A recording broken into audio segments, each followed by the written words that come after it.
Hi everyone, welcome back to my YouTube channel. ನಾನು ಇವತ್ತಿನ ವಿಡಿಯೋದಲ್ಲಿ ನಿಮಗೆ ಒಂದು ಹೆಲ್ಪ್ಫುಲ್ ಟಿಪ್ಸ್ನ ಕೊಡೋದಕ್ಕೆ ಬಂದಿದ್ದೀನಿ. ಈ ಕ್ರೋಶಾ ವರ್ಕು ಅಥವಾ ಟ್ಯಾಸಲ್ಸ್ ಬಿಸ್ನೆಸ್ ಯಾರು ಮಾಡ್ತಾರೋ ಅವರಿಗೆ ತುಂಬಾ ಹೆಲ್ಪ್ಫುಲ್ ಆಗುತ್ತೆ.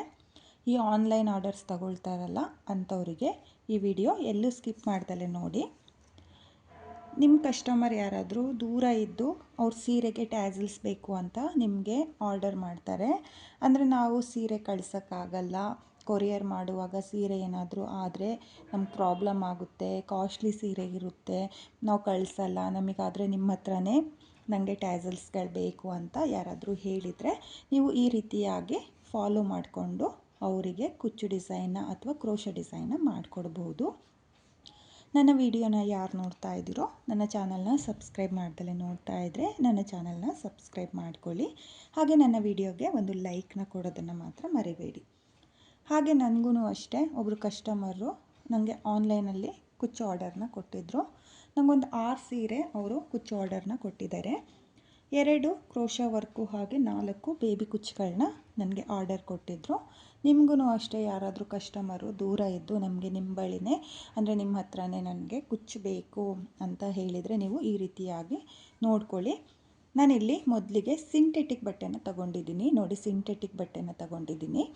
ಹಾಗೆ ಇಲ್ಲಿ ಕಾಟನ್ ಬಟ್ಟೆನೂ ಕೂಡ ನಾನು ನಿಮಗೆ ತೋರಿಸ್ತಾ ಇದ್ದೀನಿ, ನೀವು ನೋಡ್ತಾ ಇರ್ಬೋದು. ಅಥವಾ ನೀವು ಸಿಲ್ಕ್ ಕ್ಲಾತು ಸಿಗುತ್ತೆ, ರಾ ಸಿಲ್ಕ್ ಸಿಗುತ್ತಲ್ಲ, ಅದನ್ನು ಕೂಡ ತಗೋಬೋದು. ನೀವು ಸೀರೆಯ ಪಲ್ಲು ಕಲರು ಅಂದರೆ ಯಾವುದೇ ಸೀರೆಗೆ ನೀವು ಡಿಸೈನ್ ಮಾಡಿದರೂ ಸೀರೆಯ ಪಲ್ಲು ಕಲರ್ ಕ್ಲಾತ್ಗಳನ್ನೇ ಚಾಯ್ಸ್ ಮಾಡ್ಕೋಬೇಕು.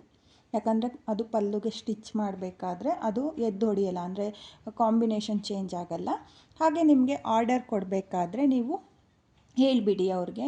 ಸೀರೆ ಫೋಟೋ ಕಳಿಸಿರ್ತಾರೆ, ನಿಮಗೆ ಥ್ರೆಡ್ ಮ್ಯಾಚಿಂಗ್ ಮಾಡ್ಕೊಳ್ಳೋಕ್ಕಾಗಲ್ವಲ್ಲ, ಅದಕ್ಕೆ ಈ ರೀತಿಯಾಗಿ ನಿಮ್ಮ ಕಸ್ಟಮರ್ ಹತ್ರ ಮೊದಲೇ ಮಾತಾಡ್ಕೊಳ್ಳಿ. ಅಂದರೆ ನೀವು ಆನ್ಲೈನಲ್ಲಿ ಏನು ಆರ್ಡರ್ ಕೊಟ್ಟಿರ್ತೀರೋ ಅದಕ್ಕೆ 80 to 90% ಅಷ್ಟೇ ನಾವು ದಾರ ಹಾಗೆ ಕ್ಲಾತ್ನ ಮ್ಯಾಚ್ ಮಾಡೋಕ್ಕಾಗೋದು. 100% ಮ್ಯಾಚ್ ಮಾಡೋಕ್ಕಾಗಲ್ಲ ಅಂತ ನೀವು ಮುಂಚೆನೇ ಹೇಳಿದರೆ ನಿಮಗೂ ಅವ್ರಿಗೂ ಕ್ಲಾರಿಟಿ ಅನ್ನೋದು ಬರುತ್ತೆ. ನಾನು ಅಷ್ಟೇ ನನ್ನ ಕಸ್ಟಮರಿಗೆ ಯಾವುದಾದ್ರೂ ಡಿಸೈನ್ನ ಮಾಡಿಕೊಡುವಾಗ ಹಾಗೆಯೇ ಹೇಳೋದು, 80 to 90% ನಾನು ಮ್ಯಾಚ್ ಮಾಡಿಕೊಡ್ತೀನಿ. ಅಂದರೆ ಆನ್ಲೈನ್ ಆರ್ಡರ್ಗೆ ಮಾತ್ರ.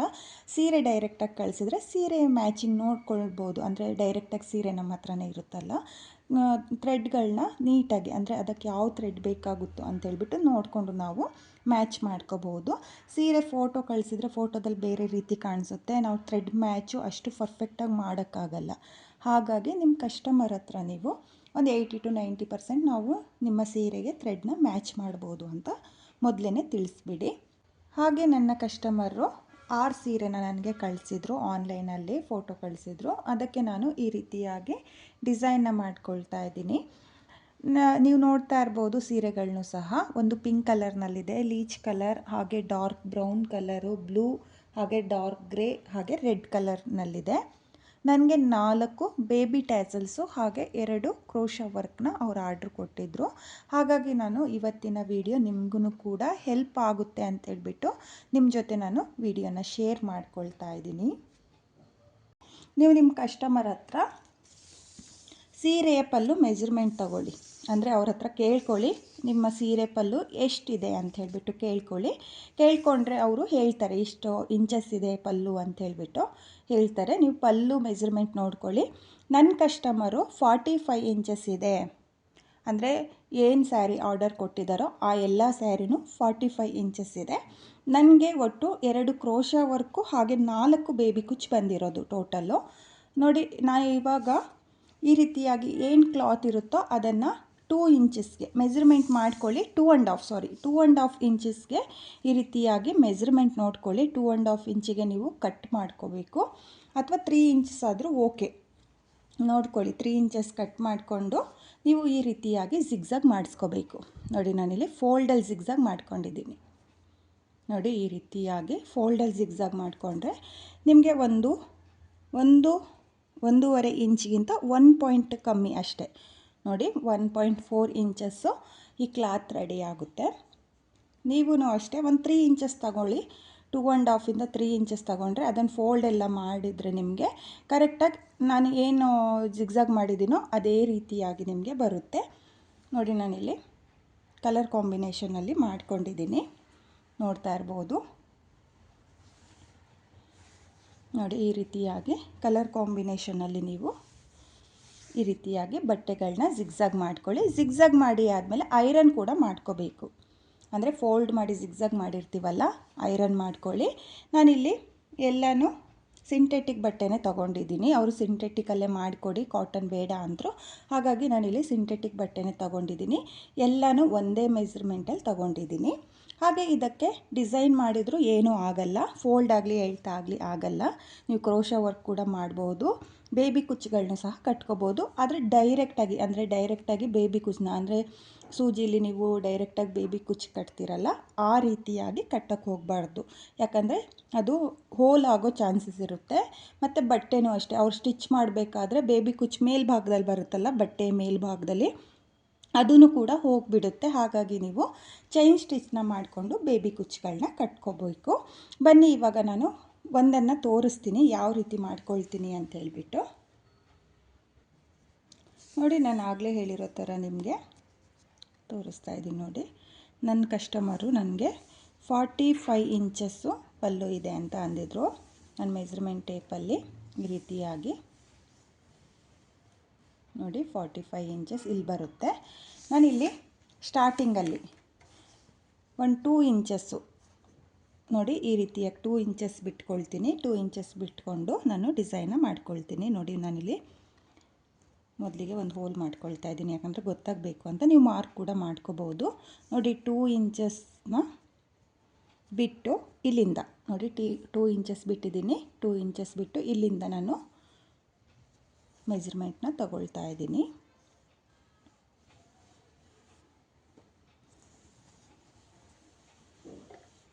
ನೋಡಿ 45 ಇಂಚಸ್ಸು ಇಲ್ಲಿಗೆ ಬರುತ್ತೆ. ನೋಡಿ, ಇಲ್ಲಿಗೂ ನಾನು ಒಂದು ಮೆಜರ್ಮೆಂಟ್ನ ಮಾಡ್ಕೊಳ್ತಾ ಇದ್ದೀನಿ. ನೋಡಿ, ಇಲ್ಲಿಂದ ಸ್ಟಾರ್ಟಿಂಗಿಂದ, ಅಂದರೆ ಏನು ಪಾಯಿಂಟ್ನ ಮಾಡ್ಕೊಂಡು ಅಲ್ಲಿಂದ ಇಲ್ಲಿವರೆಗೂ 45 ಇಂಚಸ್ ಬರುತ್ತೆ. ಇಲ್ಲಿವರೆಗೂ ವರ್ಕ್ ಮಾಡಿಕೊಂಡು ಮತ್ತೆ ನಾನು ಒಂದು 2 ಇಂಚಸ್ ಕ್ಲಾತ್ನ ಬಿಟ್ಟು ಕಟ್ ಮಾಡ್ಕೊಳ್ತೀನಿ. ಅಂದರೆ ನಾನು ಸ್ವಲ್ಪ ಕ್ಲಾತ್ನ ಎಕ್ಸ್ಟ್ರಾನೇ ಸ್ಟಿಚ್ ಮಾಡ್ಕೊಂಡಿದ್ದೀನಿ. ನಾನು ಈ ಕ್ಲಾತ್ ಏನು ತಗೊಳ್ತೀನೋ ಅದ್ರ ಸೀರೆ ಬಂದು ಸೆಲ್ಫ್ ಕಲರ್ನಲ್ಲೇ ಇತ್ತು, ಅಂದರೆ ಸ್ವಲ್ಪ ಮೆರೂನ್ ಇತ್ತು. ನೋಡ್ತಾ ಇರ್ಬೋದು, ನಾನು ಸೀರೆನೂ ಕೂಡ ತೋರಿಸ್ತಾ ಇದ್ದೀನಿ. ಈ ಸೀರೆಗೆ ನಾನು ಡಿಸೈನ್ನ ಮಾಡ್ಕೊಳ್ತಾ ಇರೋದು. ಈ ಸೀರೆಗೆ ಸೆಲ್ಫ್ ಕಲರ್ನಲ್ಲೇ ಬೇಕು, ಹಾಗೆ ಡಾರ್ಕ್ ಮೆರೂನ್ ಕಲರ್ನಲ್ಲಿ ಬೇಕು ಅಂತ ಅಂದಿದ್ರು. ಹಾಗಾಗಿ ನಾನಿಲ್ಲಿ ಡಿಸೈನ್ನ ಮಾಡೋದಕ್ಕೆ ಮೆರೂನ್ ಕಲರು ಕ್ಲಾತೇ ತಗೊಂಡಿದ್ದೀನಿ. ಹಾಗೆ ನಾನಿಲ್ಲಿ 7 ಎಳೆ ದಾರನ ತಗೊಂಡಿದ್ದೀನಿ. ನಾನಿಲ್ಲಿ ಬೇಬಿ ಕುಚ್ಚನ್ನ ಮಾಡ್ತಾ ಇರೋದು ಈ ಕ್ಲಾತಿಗೆ. ನೋಡಿ, ಸ್ಟಾರ್ಟಿಂಗಲ್ಲಿ ಸೇಮ್ ಸೀರೆಗೆ ಯಾವ ರೀತಿಯಾಗಿ ಸ್ಟಾರ್ಟಿಂಗಲ್ಲಿ ಲಾಕ್ ಮಾಡ್ಕೊಳ್ತೀವಲ್ಲ, ಅದೇ ರೀತಿಯಾಗಿ ಸೇಮ್ ಲಾಕ್ನ ಮಾಡ್ಕೋಬೇಕು.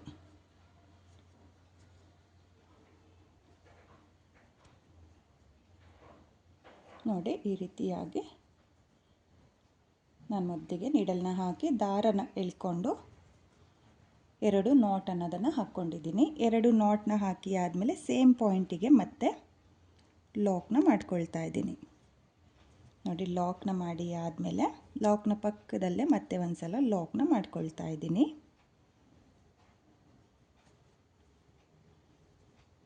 ನೋಡಿ, ಲಾಕ್ನ ಮಾಡಿದ್ದೀನಿ. 2 ಸಲ ಲಾಕ್ನ ಮಾಡಿ ಆದಮೇಲೆ ನಾನಿಲ್ಲಿ ಬೇಬಿ ಕುಚ್ಚನ್ನ ಮಾಡ್ಕೊಳ್ತಾ ಇರೋದ್ರಿಂದ 1 2 3 ನೋಡಿ, ನಾನಿಲ್ಲಿ 3 ಚೈನ್ನ ಹಾಕಿಬಿಟ್ಟು ಸ್ಟ್ರೈಟಾಗಿ ನೋಡ್ಕೊಳ್ತಾ ಇದ್ದೀನಿ. ನೋಡಿ, ಈ ರೀತಿಯಾಗಿ ಸ್ಟ್ರೈಟಾಗಿ ನೋಡಿಕೊಂಡು ಎಲ್ಲಿಗೆ ಬರುತ್ತೋ ಅಲ್ಲಿಗೆ ಲಾಕ್ನ ಮಾಡ್ಕೊಳ್ತಾ ಇದ್ದೀನಿ. ಲಾಕ್ನ ಮಾಡಿ ಆದಮೇಲೆ ಮತ್ತೆ 1 2 3 ನಾನಿಲ್ಲಿ ಚೈನ್ ಸ್ಟಿಚ್ ಮಾಡಿ ಬೇಬಿ ಕುಚ್ಚನ್ನ ಮಾಡೋದಕ್ಕೆ ನಾನು 3 ಚೈನ್ಗಳನ್ನೇ ಹಾಕ್ಕೊಳ್ಳೋದು. ನೀವೂ ಅಷ್ಟೇ 3 ಚೈನ್ ಹಾಕ್ಕೊಂಡ್ರೆ ನಿಮಗೆ ಕುಚ್ಚು ಅನ್ನೋದು ಚೆನ್ನಾಗಿ ಬರುತ್ತೆ, ಅಂದರೆ ಹತ್ತತ್ರ ಬರುತ್ತೆ ಅಂತ ಅಷ್ಟೇ. ನೀವು 4 ಚೈನ್ನ ಹಾಕ್ಕೊಳ್ಳೋಕೆ ಹೋಗಬೇಡಿ, ದೂರ ಅಂತ ಅನಿಸುತ್ತೆ. ನೀವು ನೋಡ್ಕೊಳ್ಳಿ. ನಾನಿಲ್ಲಿ 3 ಚೈನ್ನ ಹಾಕ್ಕೊಳ್ತಾ ಇದ್ದೀನಿ. 3 ಚೈನ್ನ ಹಾಕಿ ಆದಮೇಲೆ ಈ ರೀತಿಯಾಗಿ ಲಾಕ್ನ ಮಾಡ್ಕೊಳ್ತಾ ಇದ್ದೀನಿ. ಮತ್ತು 1 2 3 ಚೈನ್ನ ಹಾಕಿ ನೋಡಿ, ಈ ರೀತಿಯಾಗಿ ಸ್ಟ್ರೈಟಾಗಿಟ್ಟು ಎಲ್ಲಿಗೆ ಬರುತ್ತೋ ಅಲ್ಲಿಗೆ ಲಾಕ್ನ ಮಾಡ್ಕೊಂಡು ಹೋಗ್ತಾ ಇದ್ದೀನಿ. ನಾನಿಲ್ಲಿ ನಿಮಗೆ ಬೇಬಿ ಕುಚ್ಚನ್ನ ತೋರಿಸ್ತಾ ಇದ್ದೀನಿ. ನೀವು ಕ್ರೋಶಾ ವರ್ಕ್ನ ಕೂಡ ಮಾಡ್ಕೋಬೋದು. ಕ್ರೋಶಾ ವರ್ಕು ಅಷ್ಟೇ ಬ್ಯಾಲೆನ್ಸ್ ಚೆನ್ನಾಗಿ ಸಿಗುತ್ತೆ. ನೀವಿಷ್ಟು ಲೆಂತಲ್ಲಿ ಅಂದರೆ ನಾನು ಹೇಳಿದ್ನಲ್ಲ 1.5 ಇಂಚು ಅಂದರೆ ಫೋಲ್ಡ್ ಮಾಡಿ ಜಿಗ್ಜಾಗ್ ಮಾಡಿ ಆದಮೇಲೆ ನಿಮಗೆ ಕ್ಲಾತ್ ಅನ್ನೊಂದು 1.5 ಇಂಚು ಇದ್ದರೆ ನಿಮಗೆ ಬ್ಯಾಲೆನ್ಸ್ ನೀಟಾಗಿ ಆಗುತ್ತೆ. ನೋಡಿ ನಾನಿಲ್ಲಿ 3 ಚೈನ್ನ ಹಾಕ್ಕೊಳ್ತಾ ಇದ್ದೀನಿ. 3 ಚೈನ್ನ ಹಾಕಿ ಆದಮೇಲೆ ಎಲ್ಲಿಗೆ ಬರುತ್ತೋ ಅಲ್ಲಿಗೆ ಲಾಕ್ನ ಮಾಡ್ಕೊಳ್ತಾ ಇದ್ದೀನಿ. ಮತ್ತು 1 2 3 ಚೈನ್ ಹಾಕಿ ಸ್ಟ್ರೈಟಾಗಿ ನೋಡಿಕೊಂಡು ಎಲ್ಲಿಗೆ ಬರುತ್ತೋ ಅಲ್ಲಿಗೆ ಲಾಕ್ನ ಮಾಡ್ಕೊಳ್ತಾ ಇದ್ದೀನಿ. ನೀವೂ ಅಷ್ಟೇ, ನಿಮ್ಮ ಕಸ್ಟಮರ್ ಯಾರಾದರೂ ಸೀರೆ ಕಳ್ಸೋಕ್ಕಾಗಲ್ಲ, ಜಾಸ್ತಿ ರೇಟ್ ಸೀರೆಗಳಿದ್ದಾವೆ, ನಾವು ಅಲ್ಲಿಂದ ಕಳ್ಸೋಕ್ಕಾಗಲ್ಲ, ಆದರೆ ನಿಮ್ಮ ಹತ್ರ ನನಗೆ ಕುಚ್ಚು ಬೇಕು ಅನ್ನೋರಿಗೆ ನೀವು ಈ ರೀತಿಯಾಗಿ ಎಕ್ಸ್ಟ್ರಾ ಕ್ಲಾತ್ನ ಮೇಲೆ ಹಾಕಿ ಕೊರಿಯರ್ ಕೂಡ ಮಾಡ್ಬೋದು. ಜಾಸ್ತಿ ಗೋಲ್ಡ್ ಕಲರ್ ಲೇಸ್ನು ಕೂಡ ಬಳಸ್ತಾರೆ. ಗೋಲ್ಡ್ ಕಲರ್ ಲೇಸ್ ಬಳಸೋದ್ರಿಂದ ಆ ಲೇಸು ಕಾಣಿಸೋ ಚಾನ್ಸಸ್ ಇರುತ್ತೆ, ಒಂದು ಸ್ವಲ್ಪ ಚೆನ್ನಾಗಿ ಕಾಣಿಸಲ್ಲ, ಅಷ್ಟು ನೀಟ್ ಫಿನಿಶಿಂಗ್ ಬರಲ್ಲ. ಹಾಗಾಗಿ ಈ ರೀತಿಯಾಗಿ ನಾನು ಹೇಳಿದ್ನಲ್ಲ, ಸಿಂಥೆಟಿಕ್ ಅಥವಾ ಕಾಟನ್ ಅಥವಾ ನೀವು ಸಿಲ್ಕ್ ಬಟ್ಟೆ ಇರುತ್ತಲ್ಲ ಅದನ್ನು ಅರ್ಧ ಮೀಟರ್ ತಗೊಂಡ್ರೆ ಸಾಕಾಗುತ್ತೆ. ಲೆಂತಿ ನೋಡಿಕೊಂಡು ನೀವು ಈ ರೀತಿಯಾಗಿ ಜಿಗ್ಜಾಗ್ ಮಾಡಿಕೊಂಡು ನಾನು ಯಾವ ರೀತಿಯಾಗಿ 3 ಚೈನ್ನ ಹಾಕ್ಕೊಂಡು ಲಾಕ್ನ ಮಾಡ್ಕೊಳ್ತಾ ಇದ್ದೀನೋ ಅದೇ ರೀತಿಯಾಗಿ ನೀವು ಬೇಬಿ ಕುಚ್ಚನ್ನು ಸಹ ಮಾಡ್ಕೋಬೋದು. ನೋಡಿ ನಾನಿಲ್ಲಿ ಮತ್ತೆ 3 ಚೈನ್ನೇ ಹಾಕ್ಕೊಂಡು ಲಾಕ್ಗಳನ್ನ ಮಾಡ್ಕೊಳ್ತಾ ಹೋಗ್ತಾ ಇದ್ದೀನಿ. ನೀವು ನೋಡ್ತಾ ಇರ್ಬೋದು, ಬಟ್ಟೆ ಫೋಲ್ಡ್ ಆಗಲಿ ಎಳ್ತಾ ಆಗಲಿ ಆಗಲ್ಲ. ನೋಡಿ ನಾನಿಲ್ಲಿ ನೋಡ್ತಾ ಇರ್ಬೋದು 3 ಚೈನ್ಗಳನ್ನೇ ಹಾಕ್ಕೊಂಡಿದ್ದೀನಿ. ಹಾಗೆ ಸ್ವಲ್ಪ ಲೂಸಾಗಿ ಲಾಕ್ನ ಮಾಡಿಕೊಂಡ್ರೆ ನಿಮಗೆ ಡಿಸೈನ್ ಅನ್ನೋದು ಪರ್ಫೆಕ್ಟಾಗಿ ಬರುತ್ತೆ. ನೋಡಿ ಈ ರೀತಿಯಾಗಿ ನೀವು 3 ಚೈನ್ನ ಹಾಕ್ಕೊಂಡು ಕಂಪ್ಲೀಟ್ ಮಾಡ್ಕೋಬೋದು. ನಾನಿವಾಗ 3 ಚೈನ್ನ ಹಾಕಿಬಿಟ್ಟು ಕಂಪ್ಲೀಟ್ ಮಾಡ್ಕೊಳ್ತೀನಿ. ಹಾಗೆ ಕೊನೆಯಲ್ಲಿ ನಾನು ಯಾವ್ಯಾವ ಡಿಸೈನ್ನ ಮಾಡಿದ್ದೀನಿ ಅಂತಲೂ ಕೂಡ ತೋರಿಸ್ತೀನಿ. ಯಾವ ಸೀರೆಗೆ ಯಾವ ಡಿಸೈನ್ನ ಮಾಡಿದ್ದೆ, ಹಾಗೆ ಇದಕ್ಕೆ ಎಷ್ಟು ಪ್ರೈಸ್ನ ಮಾಡಿದ್ದೆ ಅಂತಲೂ ಕೂಡ ಹೇಳ್ತೀನಿ. ನಾನು ಬೇಬಿ ಕುಚ್ಚು ಆಲ್ಮೋಸ್ಟ್ ಅಲ್ಲಿ ನಾನು ಬೇಬಿ ಕುಚ್ಚಿಗೆ 400 to 500 ಚಾರ್ಜ್ ಮಾಡ್ತೀನಿ. ಚೈನ್ ಸ್ಟಿಚ್ ವಿತ್ತು ಇದಕ್ಕೆ ಅಂತ ಹೇಳ್ಬಿಟ್ಟು 400-500 ಚಾರ್ಜ್ ಮಾಡ್ತೀನಿ. ನೀವು ನಿಮ್ಮ ಪ್ಲೇಸಸ್ ಮೇಲೆ ಡಿಪೆಂಡ್ ಆಗುತ್ತೆ. ನೋಡ್ಕೊಳ್ಳಿ ನೀವು ಬೇಬಿ ಕುಚ್ಚಿಗೆ ಎಷ್ಟು ಚಾರ್ಜಸ್ ಮಾಡ್ಕೊಳ್ತೀರೋ ಅದಕ್ಕೆ ಈ ಕ್ಲಾತಿಗೆ ಎಷ್ಟಾಗಿರುತ್ತೋ ಅದು, ಹಾಗೆ ಜಿಗ್ಜಾಗಿಗೆ ಎಷ್ಟಾಗಿರುತ್ತೋ ಅಂತ ಹೇಳ್ಬಿಟ್ಟು ಎಕ್ಸ್ಟ್ರಾ ನೋಡ್ಕೊಳ್ಳಿ. ಎಕ್ಸ್ಟ್ರಾ ನೋಡಿಕೊಂಡು ಒಂದು 100 ರೂಪೀಸ್ ಎಕ್ಸ್ಟ್ರಾ ಮಾಡ್ಕೊಳ್ಳಿ. ಅಂದರೆ ಎಕ್ಸಾಂಪಲ್ ಇವಾಗ ಬೇಬಿ ಕುಚ್ಚಿಗೆ ನೀವು 400 ಚಾರ್ಜ್ ಮಾಡ್ಕೊಳ್ತೀರಾ ಅಂದರೆ ಒಂದು 100 ರೂಪೀಸು ಎಕ್ಸ್ಟ್ರಾ ಚಾರ್ಜ್ ಮಾಡ್ಕೊಳ್ಳಿ. ಅಂದರೆ ಅವ್ರಿಗೆ ಕಸ್ಟಮರಿಗೆ ಹೇಳಿಬಿಡಿ ಒಂದು 100 ಎಕ್ಸ್ಟ್ರಾ ಆಗುತ್ತೆ. ಈ ರೀತಿಯಾಗಿ ಕ್ಲಾತಿಗೆ ಜಿಗ್ಜಾಗ್ ಮಾಡಿ ಐರನ್ ಮಾಡಿ ನಿಮಗೂ ಕೆಲಸ ಇರುತ್ತೆ, ಜಿಗ್ಜಾಗ್ ಮಾಡಿ ಐರನ್ ಎಲ್ಲ ಮಾಡೋಕ್ಕೆ ನೀವು 100 ರೂಪೀಸ್ ಎಕ್ಸ್ಟ್ರಾ ತೊಗೊಂಡ್ರು ಸಾಕಾಗುತ್ತೆ. ನೋಡಿ ನಾನಿವಾಗ ಇದು ಚೈನ್ ಸ್ಟಿಚ್ನ ಏನು ಮಾಡ್ಕೊಳ್ತಾ ಇದ್ದೀನೋ ಅದನ್ನೆಲ್ಲ ಕಂಪ್ಲೀಟ್ ಮಾಡಿಕೊಂಡು ಆಗಲೇ ಹೇಳಿರೋ ಥರ ಯಾವ ಸೀರೆಗೆ ಯಾವ ಡಿಸೈನ್ನ ಮಾಡಿದ್ದೆ, ಎಷ್ಟು ಪ್ರೈಸಲ್ಲಿ ಮಾಡಿದ್ದೆ ಅಂತೇಳ್ಬಿಟ್ಟು ಕೊನೆಯಲ್ಲಿ ತೋರಿಸ್ತೀನಿ.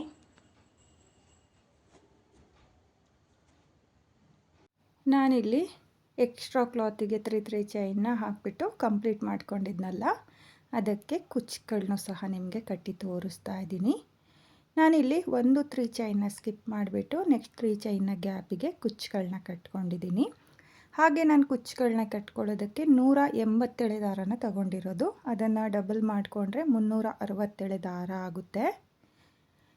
ನೋಡ್ತಾ ಇರ್ಬೋದು ನಾನಿಲ್ಲಿ 6 ಸೀರೆಗೂ ಡಿಸೈನ್ನ ಮಾಡ್ಕೊಂಡಿದ್ದೀನಿ. 4 ಬೇಬಿ ಕುಚ್ಚು ಹಾಗೆ 2 ಕ್ರೋಶಾ ವರ್ಕ್ನ ಮಾಡ್ಕೊಂಡಿದ್ದೀನಿ. ಹಾಗೆ ನಾನಿಲ್ಲಿ ಎಕ್ಸ್ಟ್ರಾ ಕ್ಲಾತಿಗೆ ಏನು ಡಿಸೈನ್ನ ಮಾಡ್ಕೊಂಡಿದ್ದೀನೋ ಸೇಮ್ ಸೀರೆ ಮೇಲೆ ಹಾಕಿದ್ರು ಇದೇ ಫಿನಿಶಿಂಗ್ ಬರುತ್ತೆ. ಫಿನಿಶಿಂಗಲ್ಲಿ ಏನು ಡಿಫ್ರೆಂಟ್ ಅಂತ ಏನಿಲ್ಲ.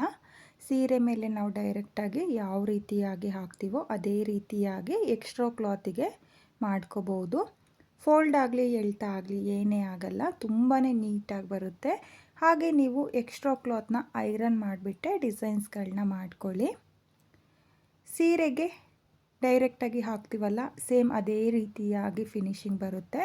ನಿಮ್ಮ ಕಸ್ಟಮರಿಗೂ ಇದೇ ರೀತಿಯಾಗಿ ಸೇಮ್ ಅದೇ ಕಲರ್ ಕ್ಲಾತ್ಗಳನ್ನ ತಗೊಂಡು ಈ ರೀತಿಯಾಗಿ ಡಿಸೈನ್ಸ್ಗಳನ್ನ ಮಾಡಿಕೊಡಿ. ಹಾಗೆ ಯಾವ ಸೀರೆಗೆ ನಾನು ಯಾವ ಡಿಸೈನ್ನ ಮಾಡಿದ್ದೀನಿ ಅಂತಲೂ ಕೂಡ ನಿಮಗೆ ತೋರಿಸ್ತೀನಿ. ನೋಡಿ ಇಲ್ಲಿ ಮೊದಲನೇದಾಗಿ ನಾನಿಲ್ಲಿ ರೆಡ್ ಕಲರ್ ಸೀರೆಗೆ ಈ ರೀತಿಯಾಗಿ ಬೇಬಿ ಕುಚ್ಚನ್ನ ಮಾಡ್ಕೊಂಡಿದ್ದೀನಿ. ನಾನಿಲ್ಲಿ 5x5 ಕುಚ್ಚುಗಳನ್ನ ಕಟ್ಕೊಂಡಿದ್ದೀನಿ. ಈ ಸೀರೆ ಬಂದು ಸೆಲ್ಫ್ ಕಲರ್ನಲ್ಲಿತ್ತು. ಹಾಗೆ ಸ್ವಲ್ಪ ಗೋಲ್ಡ್ ಜರಿ ಇರೋದ್ರಿಂದ ನಾನು ಗೋಲ್ಡ್ ಹಾಗೆ ರೆಡ್ ಕಲರ್ನಲ್ಲಿ ಟ್ಯಾಸಲ್ಸ್ಗಳನ್ನ ರೆಡಿ ಮಾಡಿದ್ದೀನಿ. ನೆಕ್ಸ್ಟ್ ಸೀರೆ ಬಂದು ಇದೂ ಕೂಡ ಸೆಲ್ಫ್ ಕಲರ್ ಸೀರೆ ಆಗಿರುತ್ತೆ. ಮೆಜೆಂಟಾ ಪಿಂಕ್ ಕಲರ್ ಸ್ಯಾರಿ ಇದು. ನಾನು ಇದಕ್ಕೆ ಕ್ರೋಶಾ ವರ್ಕ್ನ ಮಾಡಿಕೊಟ್ಟಿದ್ದೀನಿ. ನೀವು ನೋಡ್ತಾ ಇರ್ಬೋದು, ಕ್ರೋಶಾ ವರ್ಕ್ ತುಂಬಾ ಚೆನ್ನಾಗಿ ಬಂದಿತ್ತು. ಹಾಗೆ ಈ ವಿಡಿಯೋನ ಆಲ್ರೆಡಿ ನನ್ನ ಯೂಟ್ಯೂಬ್ ಚಾನಲಲ್ಲಿ ಅಪ್ಲೋಡ್ ಮಾಡಿದ್ದೀನಿ. ನೀವು ಅದನ್ನು ಕೂಡ ಚೆಕ್ ಮಾಡ್ಬೋದು, ಅಥವಾ ಡಿಸ್ಕ್ರಿಪ್ಷನ್ ಬಾಕ್ಸ್ ಚೆಕ್ ಮಾಡಿ ನಾನು ಅಲ್ಲಿಗೆ ಲಿಂಕ್ನ ಹಾಕಿರ್ತೀನಿ. ನೆಕ್ಸ್ಟ್ ಸೀರೆ ಬಂದು ಲೀಚ್ ಕಲರ್ನಲ್ಲಿದೆ. ನೀವು ನೋಡ್ತಾ ಇರ್ಬೋದು, ನಾನು ಈ ಸೀರೆಗೂ ಸೇಮ್ ಕ್ರೋಶಾ ವರ್ಕ್ನೇ ಮಾಡ್ಕೊಂಡಿದ್ದೀನಿ. ತುಂಬಾ ಚೆನ್ನಾಗಿ ಬಂದಿತ್ತು. ನೀವು ನೋಡ್ತಾ ಇರ್ಬೋದು, ತುಂಬಾ ನೀಟಾಗಿ ಬಂದಿದೆ. ಇದನ್ನು ಕೂಡ ಸೆಲ್ಫ್ ಕಲರ್ನಲ್ಲೇ ನಾನು ಡಿಸೈನ್ನ ಮಾಡ್ಕೊಂಡಿದ್ದೀನಿ. ಹಾಗೆ ಈ ಸೀರೆಯಲ್ಲಿ ಸ್ವಲ್ಪ ಗೋಲ್ಡ್ ಕಲರ್ ಇರೋದ್ರಿಂದ ನಾನು ಗೋಲ್ಡು ಹಾಗೆ ಲೀಚ್ ಕಲರ್ನಲ್ಲಿ ಕುಚ್ಚುಗಳನ್ನ ಕಟ್ಕೊಂಡಿದ್ದೀನಿ. ನೆಕ್ಸ್ಟ್ ಸೀರೆ ಬಂದು ಬ್ರೌನ್ ಕಲರ್ ಆಗಿರುತ್ತೆ. ಅವರು ಈ ಸೀರೆಗೆ ನನಗೆ ಡಾರ್ಕ್ ಬ್ರೌನ್ ಕಲರ್ನಲ್ಲಿ ಟ್ಯಾಸಲ್ಸ್ಗಳನ್ನ ರೆಡಿ ಮಾಡಿಕೊಡಿ ಅಂತ ಅಂದಿದ್ರು. ಹಾಗಾಗಿ ನಾನು ಈ ಸೀರೆಗೆ ಡಾರ್ಕ್ ಬ್ರೌನ್ ಕಲರ್ನಲ್ಲಿ ಟ್ಯಾಸಲ್ಸ್ನ ರೆಡಿ ಮಾಡಿಕೊಟ್ಟಿದ್ದೀನಿ. ಇದಕ್ಕೆ ಕಲರ್ ಕಾಂಬಿನೇಷನ್ ಅನ್ನೋದು ಇರಲಿಲ್ಲ, ಹಾಗಾಗಿ ನಾನು ಸೆಲ್ಫ್ ಕಲರ್ನಲ್ಲೇ ಡಿಸೈನ್ನ ಮಾಡಿದ್ದೀನಿ. ಹಾಗೆ ನೆಕ್ಸ್ಟ್ ಸೀರೆ ಬಂದು ಈ ಸೀರೆಗೂ ಅಷ್ಟೇ ಕಲರ್ ಕಾಂಬಿನೇಷನ್ ಅನ್ನೋದು ಇರಲಿಲ್ಲ, ಸೆಲ್ಫ್ ಕಲರ್ನಲ್ಲೇ ಮಾಡಿಕೊಡಿ ಅಂತ ಅಂದಿದ್ರು. ಈ ಸೀರೆಗೂ ಅಷ್ಟೇ ಸೆಲ್ಫ್ ಕಲರ್ನಲ್ಲೇ ನಾನು 3 ಚೈನ್ಗಳನ್ನ ಹಾಕ್ಕೊಂಡು ಬೇಬಿ ಟ್ಯಾಸಲ್ಸ್ಗಳನ್ನ ಕಟ್ಟಿದ್ದೀನಿ. ಹಾಗೆ ನಾನು ಟ್ಯಾಸಲ್ಸ್ಗಳನ್ನ ಕಟ್ಕೊಳ್ಳೋದಕ್ಕೆ 187 ದಾರನ ತಗೊಂಡಿರೋದು. ಅದನ್ನು ಡಬಲ್ ಮಾಡಿಕೊಂಡ್ರೆ 367 ದಾರ ಆಗುತ್ತೆ. ಹಾಗೆ ನೆಕ್ಸ್ಟ್ ಸೀರೆ ಬಂದು ಡಾರ್ಕ್ ಗ್ರೇ ಹಾಗೆ ಸ್ವಲ್ಪ ಕ್ರೀಮ್ ಕಲರ್ ಮಿಕ್ಸ್ ಇತ್ತು. ಅವರು ಇದನ್ನು ಕಲರ್ ಕಾಂಬಿನೇಷನಲ್ಲಿ ಮಾಡಿಕೊಡಿ ಅಂದಿದ್ರು. ಈ ಸೀರೆಗೆ ನಾನು 5x5 ಬೇಬಿ ಟ್ಯಾಸಲ್ಸ್ಗಳನ್ನ ರೆಡಿ ಮಾಡಿಕೊಟ್ಟಿದ್ದೀನಿ. ನೋಡ್ತಾ ಇರ್ಬೋದು, ಈ ರೀತಿಯಾಗಿ ನೀವು ಕೂಡ ಸೀರೆಗಳಿಗೆ ಟ್ಯಾಸಲ್ಸ್ಗಳನ್ನ ಮಾಡಿಕೊಡಿ. ಹಾಗೆ ನೀವು ಕೂಡ ಇದೇ ರೀತಿಯಾಗಿ ನಿಮ್ಮ ಕಸ್ಟಮರ್ ಎಲ್ಲಾದರೂ ಸೀರೆ ಕೊಡಲಿಲ್ಲ ಅಂತಂದರೆ ನಮಗೆ ನಿಮ್ಮ ಹತ್ರನೇ ಸೀರೆ ಟ್ಯಾಸಲ್ಸ್ ಬೇಕು, ಸೀರೆ ಕಳ್ಸೋಕ್ಕಾಗಲ್ಲ ಅಂದರೆ ಈ ರೀತಿಯಾಗಿ ಸೀರೆಯ ಮ್ಯಾಚಿಂಗ್ನಲ್ಲಿ ನೀವು ಕ್ಲಾತ್ಗಳನ್ನ ತಗೊಂಡು ಟ್ಯಾಸಲ್ಸ್ಗಳನ್ನ ರೆಡಿ ಮಾಡಿ ಅವರಿಗೆ ನೀವು ಕೊರಿಯರ್ ಮಾಡಿಕೊಡಿ. ತುಂಬಾ ಚೆನ್ನಾಗಿ ಬರುತ್ತೆ ಫ್ರೆಂಡ್ಸ್, ಏನು ಡಿಫ್ರೆಂಟ್ ಅಂತ ಅನಿಸಲ್ಲ. ನಾರ್ಮಲ್ ಗೋಲ್ಡ್ ಕಲರ್ ಲೇಸ್ನ ಬಳಸೋ ಬದಲು ಈ ರೀತಿಯಾಗಿ ಕ್ಲಾತಿಗೆ ನೀವು ಡಿಸೈನ್ನ ಮಾಡಿ ನಿಮ್ಮ ಕಸ್ಟಮರ್ಗೆ ಕೊಡಿ, ತುಂಬಾ ಇಷ್ಟಪಡ್ತಾರೆ. ಹಾಗೆ ಇದನ್ನು ಈಸಿಯಾಗಿಯೂ ಕೂಡ ಸ್ಟಿಚ್ ಮಾಡ್ಕೋಬೋದು ಅವರು. ಹಾಗೆ ಇವತ್ತಿನ ವಿಡಿಯೋ ನಿಮಗೆಲ್ಲ ತುಂಬಾ ಹೆಲ್ಪ್ಫುಲ್ ಆಗಿದೆ ಅಂದ್ಕೊಂಡಿದ್ದೀನಿ. ತುಂಬಾ ಚೆನ್ನಾಗಿದೆ ಡಿಸೈನ್ಸ್ಗಳು, ನೀವು ಕೂಡ ಇದೇ ರೀತಿಯಾಗಿ ಫಾಲೋ ಮಾಡಿ. ಹಾಗೆ ಇವತ್ತಿನ ಈ ವಿಡಿಯೋ ನಿಮಗೆಲ್ಲ ಇಷ್ಟ ಆಗಿದೆ ಅಂದ್ಕೊಂಡಿದ್ದೀನಿ. ಇಷ್ಟ ಆಗಿದ್ದರೆ ಯಾರು ನನ್ನ ವಿಡಿಯೋನ ನೋಡ್ತಾ ಇದ್ದೀರೋ, ನನ್ನ ಚಾನಲ್ನ ಸಬ್ಸ್ಕ್ರೈಬ್ ಮಾಡ್ದಲೇ ನೋಡ್ತಾ ಇದ್ದರೆ ನನ್ನ ಚಾನಲ್ನ ಸಬ್ಸ್ಕ್ರೈಬ್ ಮಾಡ್ಕೊಳ್ಳಿ. ಹಾಗೆ ನನ್ನ ವಿಡಿಯೋಗೆ ಒಂದು ಲೈಕ್ನ ಕೊಡೋದನ್ನು ಮಾತ್ರ ಮರಿಬೇಡಿ. ಹಾಗೆ ಇವತ್ತಿನ ಈ ವಿಡಿಯೋ ಹೇಗಿದೆ ಅಂತ ಹೇಳ್ಬಿಟ್ಟು ಕಾಮೆಂಟ್ನ ಮಾಡಿ ಶೇರ್ ಮಾಡಿ. Thank you friends, thank you for watching.